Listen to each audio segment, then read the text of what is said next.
making crockpot eggplant parm while my husband supervises. He's the best. Let's start with slicing 2 eggplants super thin. And just so you know, he's not cooking tonight. He's just here for moral support. Next, we're going to sprinkle them with some salt. This will keep away the bitterness, prevent them from turning brown, and add a little extra flavor. Then we're going to add some milk to our pan also. And we're just going to let those soak for like 20 minutes. Then get a nice pan, just add some paper towel on top, and we're going to use that to put our fried eggplant on so we can access oil. We're going to take an egg, a couple of eggs, we're going to crack them into a bowl, and we're going to mix them up for our dredge. We're going to make some of the eggplant with breadcrumbs, and we're going to make some without breadcrumbs because I'm in the mood for them without breadcrumbs, and I love the way they taste. I'm using jarred sauce today.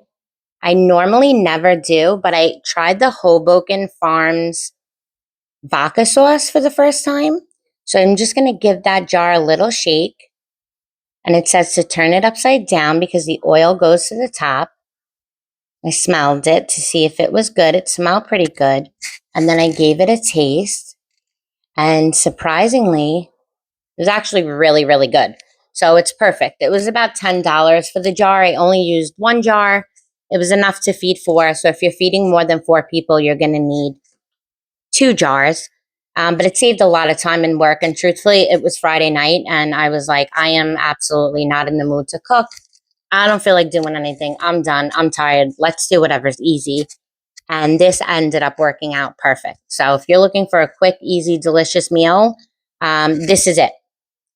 The sauce was so beautiful in color. So then I just added the sauce to the crock pot. I gave it a little mix.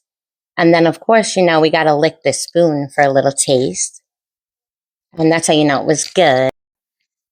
And then we're going to start with our eggplant. So like I said, we're going to bread some of them and some of them we're going to leave plain. So I started with breading the first eggplant.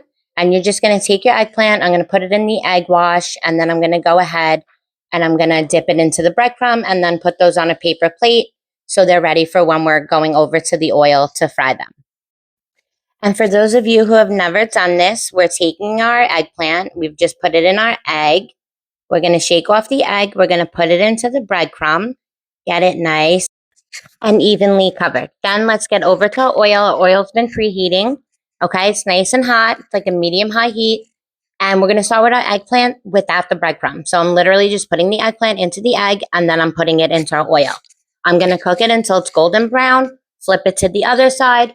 Wait for that side to be golden brown, and then I'm going to go ahead and I'm just going to drain it on the paper towels that we have right there on the side. Once all my eggplant is cooked, I'm going to head back over to the crock pot and get this meal finished. I'm going to add some fresh basil into the sauce just to add a little more flavor. And then I'm just going to start layering my eggplant. I'm going to cover the whole bottom with 1 layer. And then we're going to put our mozzarella cheese in the middle. You can use whole milk. You can use part skim. I buy Galbani from ShopRite. It's delicious. And it's just so good. It's so good. Oh, and if you want to get crazy, you can get some ricotta to add on top for when you're done and it's time to eat. Ricotta and grated cheese always goes great with any kind of sauce, vodka or red sauce. So I'm just putting nice big chunks of mozzarella on top of the layer of eggplant that I just did. And then I'm going to just add another layer of all my eggplant on top until it's all totally covered. And then I'm going to push it down with my spatula so it can absorb with the sauce. I know as it cooks, the sauce is going to kind of bubble and rise.